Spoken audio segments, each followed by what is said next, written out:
السلام عليكم.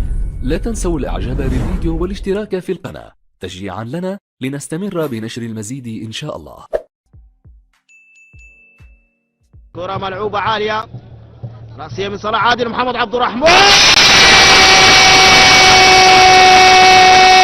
هدف هلالي أول عن طريق الكابيتانو، عن طريق القائد والغربال بكرة رأسية. هدف أول هلالي أول في بربر يأتي عبر الهداف، والهداف هداف محمد عبد الرحمن يسجل أول أهداف هذه المباراة. فرحة كبيرة للاعبي الهلال بالهدف الأول في هذه المواجهة بكرة رأسية رائعة من محمد عبد الرحمن، غلطت يونس الطيب ووضعت الهلال في المقدمة. هدف هلالي أول، كرة ملعوبة بامتياز كبير وتحضير رائع من مكابي والغربال براسية في الشباك. هدف هلالي أول، هدف هلالي ملعوب عن طريق محمد عبد الرحمن يوسف بكرة راسية. ينجح الهلال في الوصول لشباك أهلي شندي، ومحمد عبد الرحمن يسجل رابع أهدافه في مبارياته مع الهلال ضد الأهلي شندي.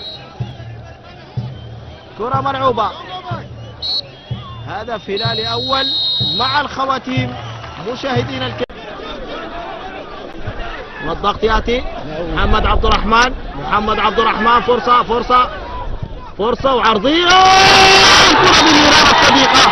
هدف هلالي ثاني عبر المدافع محمد حبيب بالمرارة الصديقة. ينجح الهلال في تسجيل الهدف الثاني بعد كرة ملعوبة من محمد عبد الرحمن، والكرة اصطدمت بمحمد حبيب.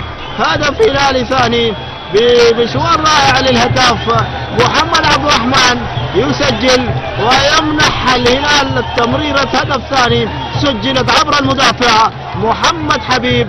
كرة محمد عبد الرحمن ومحمد حبيب أمام جون مانو، نجح محمد حبيب في تدوير الهدف الهلالي الثاني. إذن هدفين دون مقابل للهلال على الأهلي شندي هنا في ملعب بربر. مجهود يذكر فيشكر الهداف والقائد محمد عبد الرحمن في إرسال كرة عرضية، والمدافع أخطأ، والأخطاء دائما موجودة في عالم كرة القدم.